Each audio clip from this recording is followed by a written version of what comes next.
que eu costumo dizer, eu costumo transformar vidas. É isso, essa é a minha meta, assim. Quando elas entram aqui, elas entram absolutamente acabadas. Parece assim que elas têm um único fio de vida.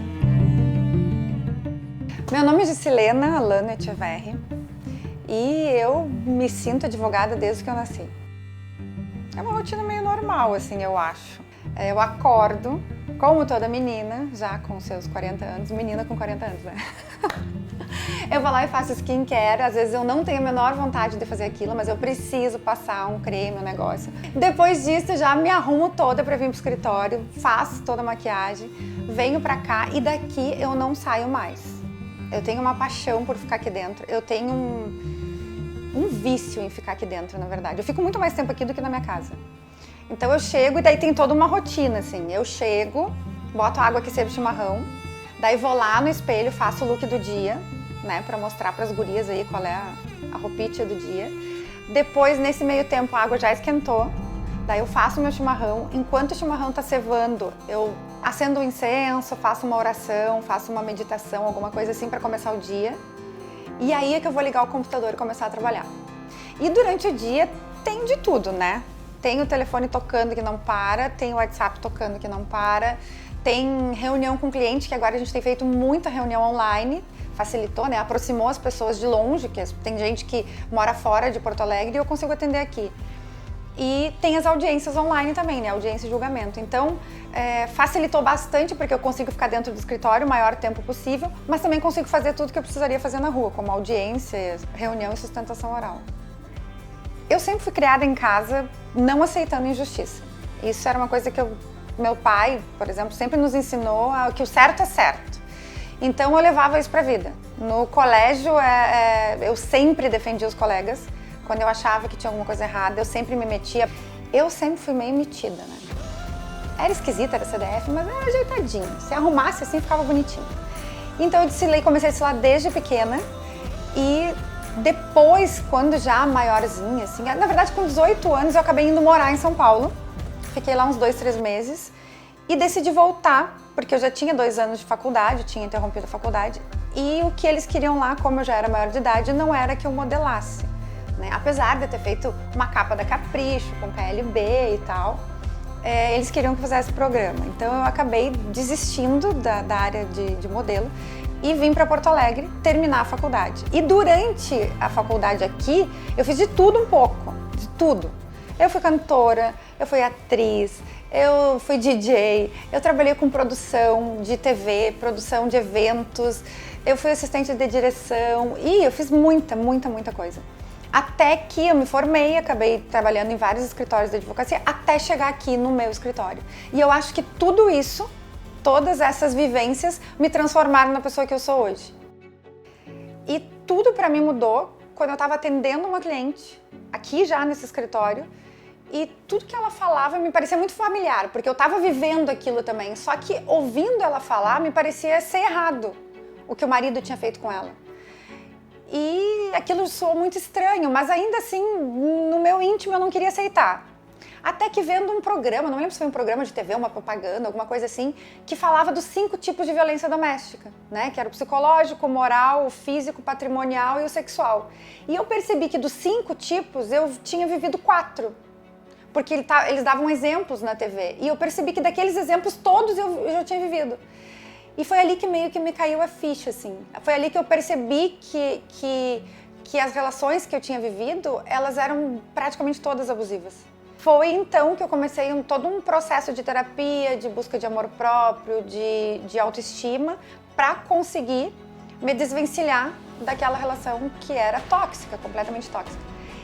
E então, depois disso, eu gosto de contar que foi assim, uma cena beira-mar, eu, o mar, e eu pensei, bom, se depender de mim, nunca mais uma mulher vai passar por um relacionamento abusivo. E a partir de então eu comecei a me dedicar ao assunto, a estudar sobre a matéria, a estudar sobre relacionamento, porque não adianta só eu querer estudar sobre a Lei Maria da Penha, se eu não conseguir ajudar as pessoas no sentido de o que faz ela ter um relacionamento abusivo. Eu não queria só atuar em processo judicial, assim, tipo, resolver ir na delegacia, ir no fórum, pronto, resolvi, acabou. eu queria mais. Quando elas entram aqui, elas entram absolutamente acabadas. Parece assim que elas têm um único fio de vida, sabe? Eu sinto como se elas depositassem a vida delas na minha mão.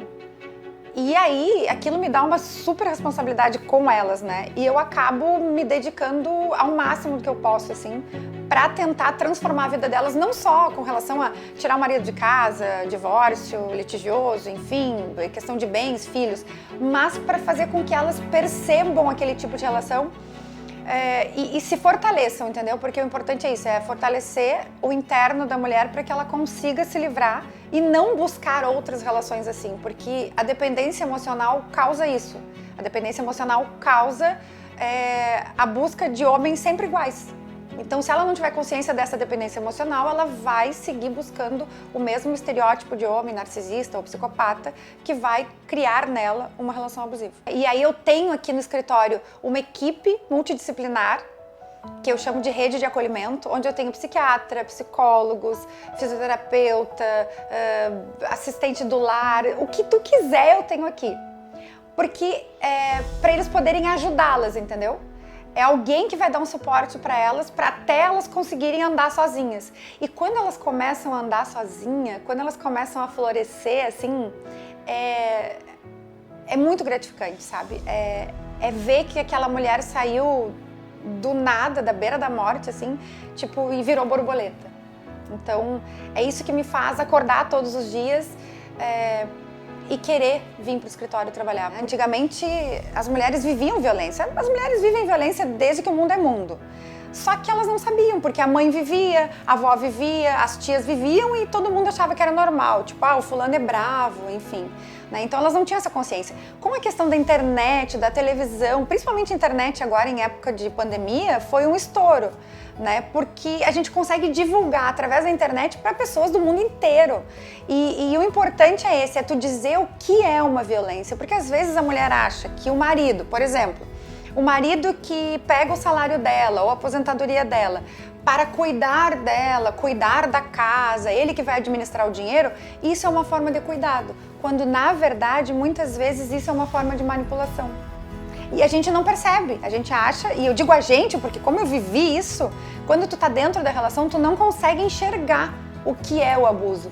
E o que eu tenho feito, além da parte da advocacia, é tentar levar para o meu Instagram, por exemplo, e agora para o YouTube, questões informativas, assim, olha, o cara pegar o teu dinheiro e dizer que vai cuidar, não é cuidado, é abuso, né? O cara gritar porque ele é bravo, bater na mesa, não é porque ele é bravo, é abuso. Então a gente tem que perceber isso. E eu acho que foi com o boom das redes sociais que isso começou a acontecer. Que as mulheres começaram a ter mais informação e reagir.